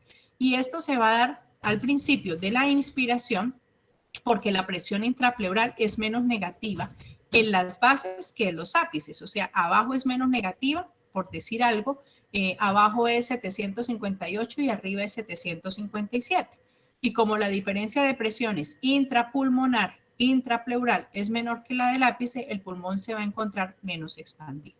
Por el contrario, en el ápice, o sea, arriba del pulmón, la expansión pulmonar es mayor, es decir, que el porcentaje alcanzado del volumen pulmonar va a ser máximo, va a ser mayor. Entonces, como ven ustedes, el proceso de ventilación va a ser más efectivo a nivel de estas estructuras. Debido a la rigidez del pulmón, el aumento del volumen pulmonar por unidad de incremento en la presión resulta menor cuando el pulmón en condiciones iniciales está más expandido, y por esta razón pues la ventilación va a ser mayor en las bases que en el ápice.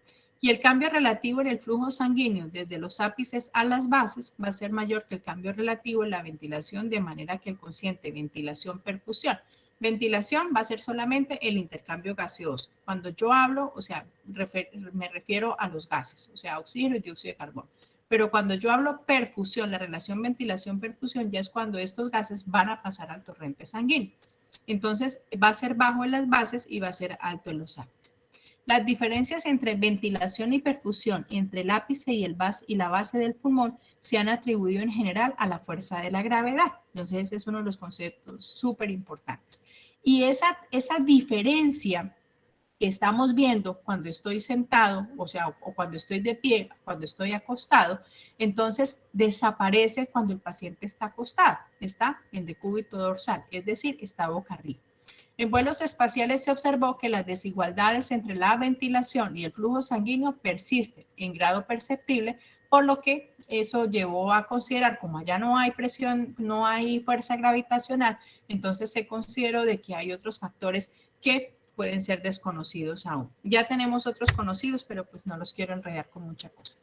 En personas ancianas y con EPOC, enfermedad pulmonar obstructiva crónica, parte de la retracción elástica está perdida, ¿cierto? Entonces, ¿qué estábamos diciendo? La retracción elástica, ¿qué es? Cuando yo estiro el caucho y lo suelto. Esa es la retracción, el retroceso elástico. Y la compliance y la distensibilidad es lo contrario, es la capacidad que tenga el pulmón para distenderse, ¿cierto? Entonces, en el EPOC, esa retracción elástica está perdida con una resultante disminución de la presión intrapleural. ¿Y por qué? Porque por culpa del cigarrillo, por esta reacción inflamatoria, entonces el tórax se convierte en un tórax rígido. Los alvéolos se convierten en estructuras fibrosas. Entonces, prácticamente todo el pulmón se fibrosa, así que se convierte en un, ¿cómo decirlo? Como en un cuerito, más o menos como para que me entiendan y ustedes intenten estirar un cuero. No pueden. Entonces hay una pérdida de esa retracción elástica, de esa elastancia del pulmón, y eso pues claramente me va a traer como consecuencia, porque lo necesito, que haya esa presión intrapleural. Entonces el paciente con EPOC hace un esfuerzo descomunal para poder respirar y hace un movimiento como de levantando la cabeza, como tratando de tragarse el aire que está un poco más arriba de su cabeza. Y es precisamente por eso, porque no se alcanza a generar esa disminución de la presión intrapleural para que por los mecanismos que ya hemos descrito, pues el aire ingrese. Como consecuencia, entonces puede ocurrir un cierre de las vías respiratorias en las bases de los pulmones. Acuérdense de lo que estábamos viendo ahorita, las diferencias en bases y en ápices, según estas diferencias de presiones. Entonces hay un cierre de las vías respiratorias, o sea, se colapsan, se vuelven, se atelectasian las que todavía están ahí, y recordemos pues que esto ya está fibrosado, en la posición de pie, sin expiración forzada, a volúmenes tan altos como la capacidad funcional residual. El espacio muerto y la ventilación uniforme. Entonces, espacio muerto ya sabemos que es todas esas estructuras donde no se va a dar el intercambio gaseoso. Entonces, solamente es en los conductos respiratorios, en los alvéolos, es donde se va a difundir a la sangre. Normalmente el volumen del espacio muerto es más o menos el peso corporal en libras, es decir, que un hombre que pese 150 libras, 68 kilos, solamente los primeros 350 mililitros de esos 500 mililitros van a pasar o van a quedarse, 150 van a quedarse en este espacio. Van a poder, y el resto es lo que va a poder mezclarse con el aire alveolar. Por el contrario, esos primeros 150 mililitros expirados son de gas que ocupaba el espacio muerto y solo los últimos 350 son los que van a ser susceptibles del intercambio. Entonces, esos 350 son los que van a ser parte de la ventilación alveolar. Debido a la presencia del espacio muerto, la respiración rápida y superficial, entonces, ojo con esto, que esto es muy interesante. Entonces, como la respiración es superficial, es rapidita, no alcanza a generar la profundidad, y entiéndanme por profundidad, en la mecánica ventilatoria que lleva el oxígeno o ese gas hasta los alvéolos. Entonces, es como si dijéramos que se queda a la mitad del pulmón. Entonces, el paciente está respirando rápido y superficial y está llegando a la mitad del pulmón y no alcanza a llegar a los alvéolos, pero pues claramente se impulsa parte de ese aire que está allí, se va mezclando y algo de oxígeno pues finalmente va a llegar a los alvéolos y se da el intercambio. Entonces por eso la frase dice produce mucho menos ventilación alveolar porque algo se empuja, pero no es la respiración efectiva en la que yo inspiro y expiro y estoy llevando esos 350 hasta el final. Entonces esa respiración rápida y superficial va a producir mucho menos de esa ventilación alveolar que la respiración que hacemos lenta y profunda, y eso pues entonces también va a alterar esa hipoxia en el paciente. El espacio muerto anatómico, ya sabemos que son todas esas tubuladuras, excepto los alvéolos, y el funcional pues es precisamente el volumen de gas que no se va a equilibrar con la sangre, y esto es la ventilación no aprovechada. Según el estado de salud que tenga el individuo, los dos espacios muertos son idénticos, pero en los estados patológicos entonces pueda que no se genere ese intercambio entre el gas de algunos alvéolos y la sangre, y algunos de estos pueden estar sobreventilados. El volumen de gas en los alvéolos son de intercambio, y cualquier volumen de aire alveolar en exceso del necesario para arterializar la sangre, los capilares alveolares, son parte del volumen de gas del espacio muerto, es decir, no hay un equilibrio. Y creo que hasta aquí llega la presentación del día de hoy.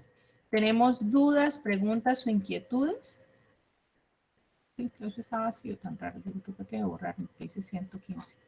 ¿Tienen dudas, preguntas o inquietudes? Profe, buenas noches. Hola, buenas noches. Yo hablé primero el otro, que no sé quién es. ¿Ah? Que hable primero el otro compañero. Bueno, entonces estoy acá revisando el capítulo mientras se van Profe, organizando. le iba a preguntar sobre, es que en el libro mencionaban que la resistencia mayor, o sea, la resistencia al aire, a la inspiración se daba sobre todo en las vías superiores como son la tráquea y los bronquios, no tanto en las porciones más inferiores. ¿Por qué? ¿Por qué la mayor resistencia es ahí y no en las porciones más inferiores de las vías respiratorias? Puedes leer exactamente leerme donde está y leer la fórmula, porque la fórmula de resistencia tiene que ver con el diámetro, ¿cierto?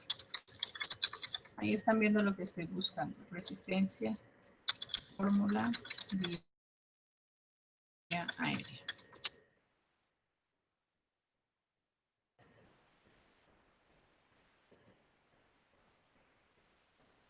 Acá está. Bueno, pero esto es una calculadora y esto es para sacarlo por ventilador.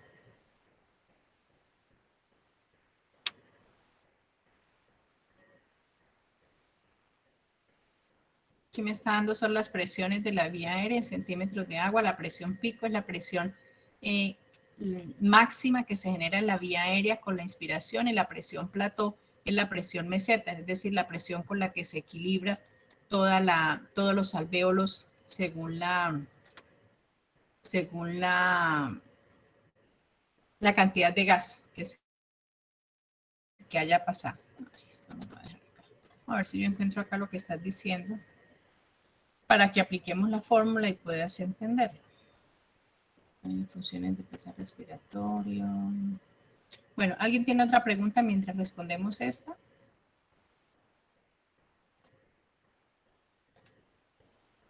Profe, perdón, es que no me quedó muy en claro lo de los espacios muertos. O sea, hay dos, ¿cierto? Tú lo Sí. nombraste, el anatómico y el Uno que es fisiológico. el anatómico y el fisiológico. Entonces, el fisiológico está haciendo relación a donde no se va a dar el intercambio gaseoso. El primero es, digamos que los dos en una persona normal no van a tener mayor diferencia, que es esto, espacio muerto. Acá. O sea, el espacio muerto anatómico es el de los bronquios. Entonces, el aire pasa por allí, pero pues no hay ningún intercambio porque el intercambio se tiene que dar acá a los alvéolos. Y cuando hablamos del funcional, es decir, es esa cantidad de gas que no se equilibró con la sangre, es decir, que llegó al alvéolo, pero que no pasó ese oxígeno o ese dióxido de carbono, que no pasó al torrente sanguíneo, y de la misma manera lo que estaba en el torrente sanguíneo no pasó. Es decir, que es una ventilación no aprovechada. O sea, igual el gas, o sea, este anatómico es que no hay intercambio. O sea, no hay intercambio porque el gas no alcanza a llegar. Y el funcional es que aún llegando a los alvéolos, ese gas no se equilibra con la sangre, es decir, el oxígeno no pasa al torrente circulatorio o el dióxido de carbono no pasa hacia el otro lado. Listo, profe, gracias. Ok. ¿Ya encontramos lo otro? Respiración, insuficiencia, aviación. No es que está tan cortico. Ah, ya. Ventilación pulmonar. El compañero ya habrá encontrado las resistencias.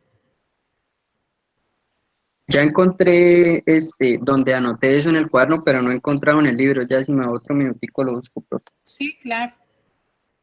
Estamos acá revisando el capítulo. Bueno, esto sí es súper chévere. Esto sí.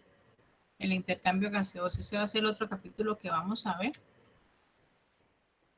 Vamos a ver mientras tú buscas eso. A ver si tengo acá las charlas de Werfen.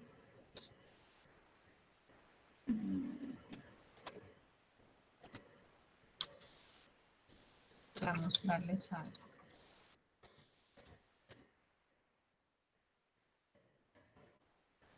Ya lo encontré, profe. Ya, dame un segundito mientras les muestro algo acá.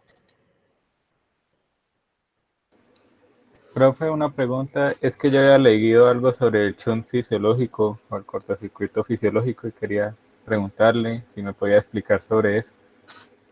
Ese shunt es un cortocircuito que se da relacionando de que no toda la sangre del cuerpo va a ser beneficiada del intercambio gaseoso, y esto se debe principalmente porque a la sangre de las venas bronquiales puede llegar directamente al corazón. Entonces es sangre que es venosa y que se mezcla con la sangre arterial, y a eso se denomina el shunt o cortocircuito, que normalmente puede ser de un 3 a un 5%.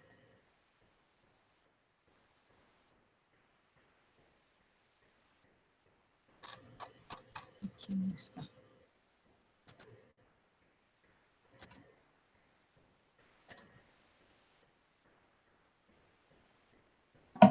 Profe, Señora.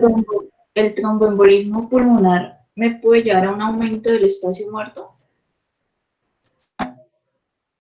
Sí, claro, claramente, porque el tromboembolismo lo que hace es que se va a alterar la relación ventilación-perfusión. Entonces, el paciente puede ventilar, quiere decir que el aire está llegando a los alvéolos, pero como hay un tromboembolismo de un vaso sanguíneo, entonces no está fluyendo la sangre a través de esos vasos sanguíneos, y por lo tanto el oxígeno o el gas se queda ahí en el alvéolo y no se genera el intercambio. Entonces eso es lo que va a generar pues un espacio muerto, precisamente porque no va a haber el intercambio. Ahora no encuentro lo que les quería mostrar. Es que Eso que menciona la compañera se puede ver favorecido por una hipertensión, ¿no, profe? digamos que empeorado, más que favorecido. Y eso pues claramente es una tragedia, ¿no? Claramente es una tragedia. Hemos visto pacientes, vamos a ver si está acá. Vamos a ver si está acá la gráfica. Sí. Miren acá entonces cómo se da acá el movimiento de los pulmones, ¿sí? El aire está pasando, pasa a todas las estructuras y finalmente vamos a llegar a los alvéolos. Entonces, vamos a suspenderla por un momentito.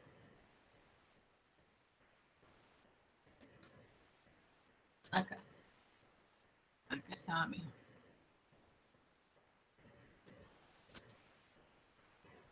Miren cómo se insuflan los alvéolos y ven ustedes cómo están con los vasos sanguíneos. Estos son un grupo de alvéolos. Miren cómo está a través de toda la estructura. Ven ustedes cómo circula la sangre. Aquí se insuflan y entonces se igualan las presiones. Esa es la presión plató. Cuando ya todos o la presión meseta, cuando la presión en todas las estructuras alveolares de todo el pulmón pues se ha igualado. La presión pico pues es la presión máxima de la vía aérea, y aquí ven ustedes cómo se insufla y cómo va circulando la sangre.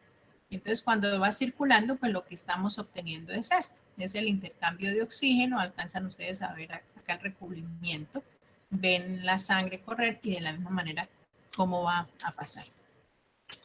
Bueno, esto es de lo que vamos a hablar cuando les dé gases arteriales. Pero no sé si el compañero ya encontró lo que estaba, si no, pues lo empiezo a buscar acá en el libro. Tiene que estar en el otro capítulo. Que son tantos conceptos, pero para poder utilizar la fórmula como tal. O no sé si alguien lo tenga y no lo pueda facilitar.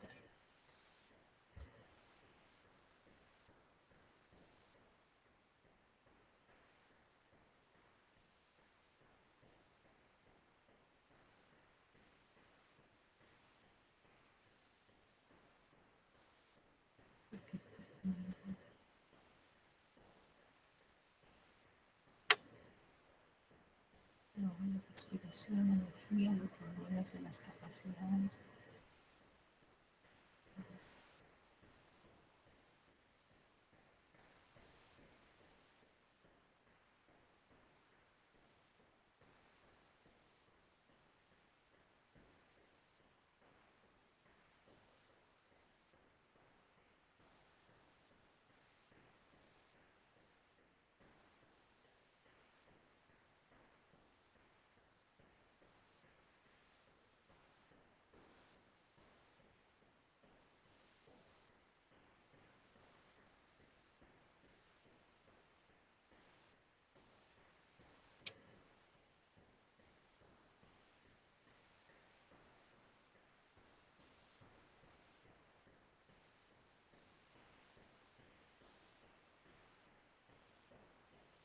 Mira, no sé si la resistencia al flujo del aire en el árbol bronquial. Entonces, la mayor cantidad de resistencia ocurre no solamente, pues ocurre por el paso del aire a través de los bronquios terminales, pero en algunos de los bronquiolos de mayor tamaño y en los bronquios cerca a la tráquea. La razón de esta alta resistencia es que hay relativamente poco de esos bronquios mayores en comparación con los aproximadamente 65,000 bronquiolos terminales paralelos, a través de cada uno de los cuales pues fluye una cantidad de aire por minuto y pues que pasa en mayor cantidad. En algunas condiciones de en algunas enfermedades, los bronquiolos pequeños juegan un rol principal en la determinación de la resistencia debido a su pequeño tamaño y debido a que ellos son fácilmente ocluidos de la siguiente manera. Primero, pues por la contracción muscular en sus paredes, el edema en sus paredes o la acumulación de moco dentro de la luz de los bronquiolos. Es eso lo que dice, pero pues como lo estás planteando, no sé, por eso quería que lo leyeras para tener más claridad. No sé si algún compañero tenga algo al respecto.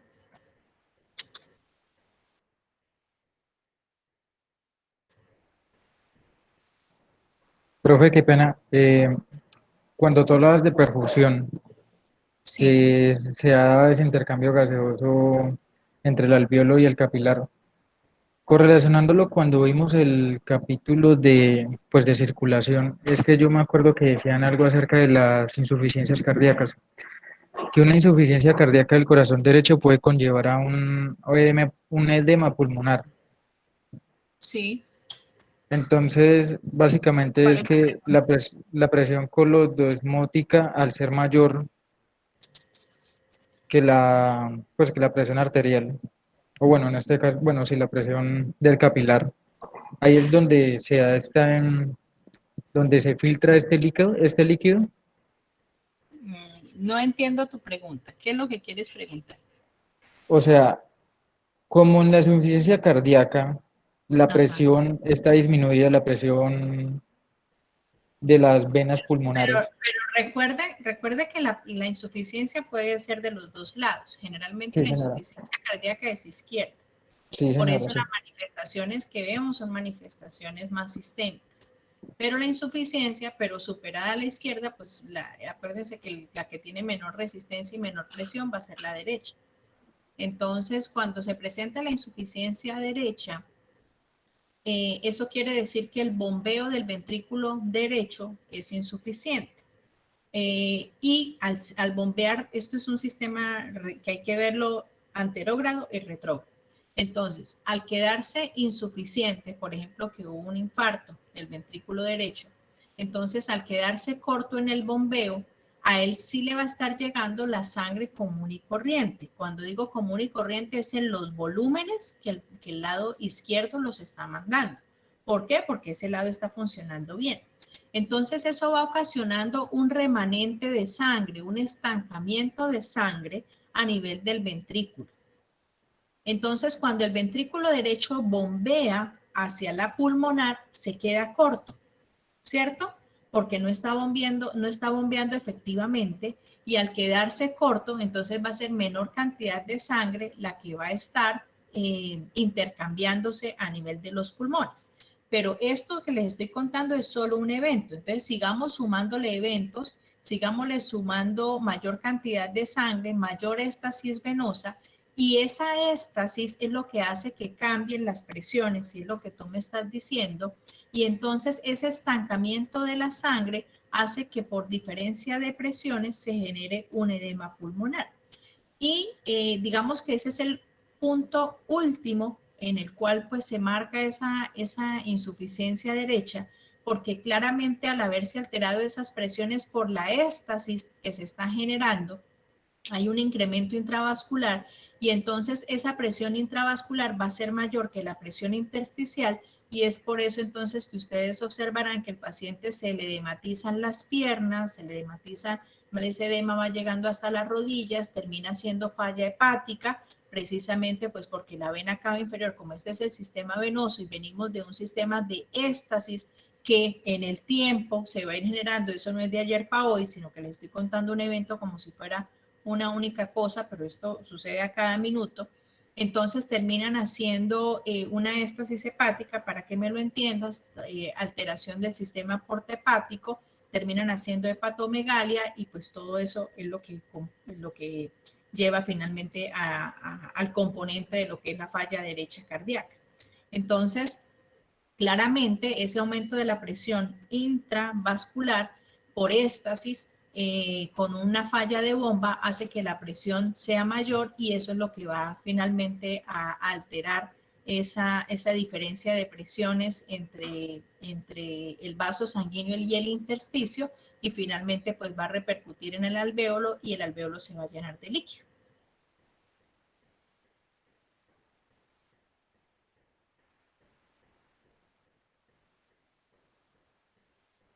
Listo, profe, gracias. Profe. Señor. Profe, para confirmar una cosita que usted había dicho, entonces una persona en posición de cúbito supino va a tener flujo continuo tanto en las porciones inferiores del pulmón como en las apicales, ¿verdad? Un flujo continuo. No entiendo la pregunta, o sea, ¿cómo así? ¿Cómo así? O sea, normalmente nosotros tenemos flujo continuo en todos lados. Lo que pasa es que hay unas zonas, que esas zonas se denominaron, pero pues eso ya es fisiología avanzada para ustedes, pero son las zonas de West. Y esas zonas de West son 3 zonas pulmonares, refiriéndonos al ápice, la parte media y la parte inferior del pulmón, lo que de manera fisiológica se presenta según esas zonas y según la acción de la gravedad. Entonces hay unas zonas que van a ser mejor ventiladas, es decir, que le llega más oxígeno, que sería a nivel de los ápices, y menos perfundidas. Mientras que, por ejemplo, en las bases van a ser zonas mejor perfundidas y menos ventiladas. Pero no significa que haya una patología en el paciente, sino es precisamente por las características, es un componente anatómico y claramente pues hay un componente de la gravedad. Pero en términos generales todo el pulmón está perfundido, en términos generales todo el pulmón está ventilado, solo que hay algunas zonas donde la ventilación es mayor y en otras zonas donde la perfusión es mayor, ¿sí? Para que no vaya a quedar eso como que normalmente no ventilamos todo y no perfundimos todo, no. Sí, profe, es que el libro tiende como a confundir un poco.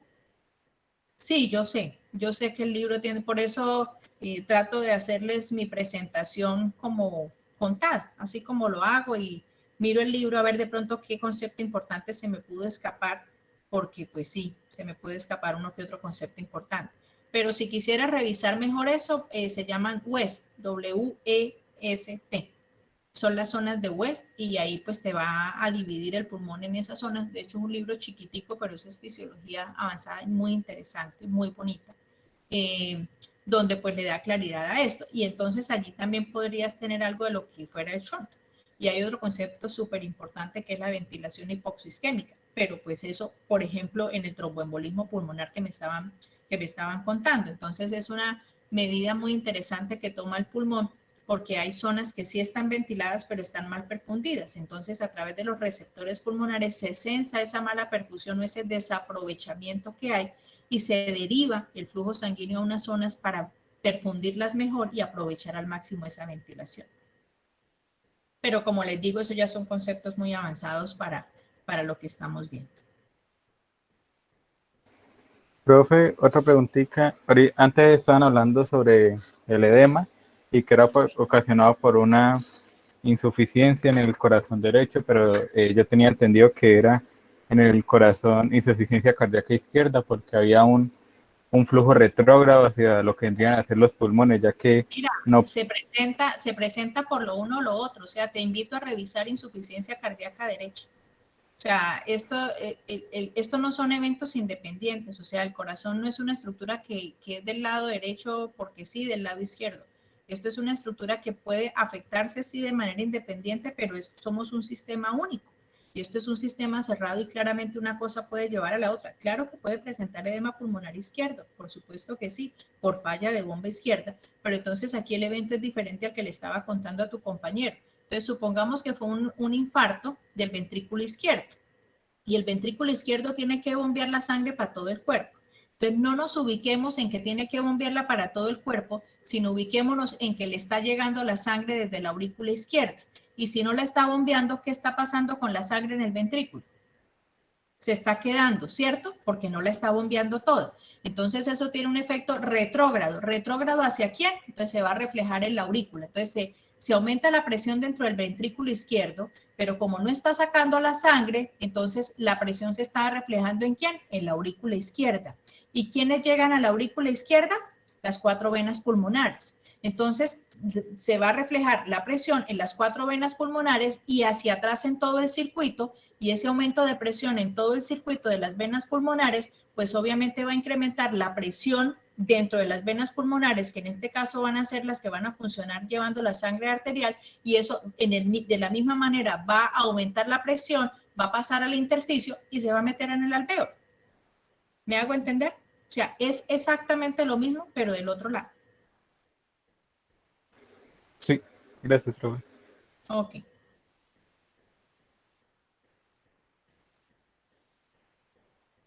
¿Algo más?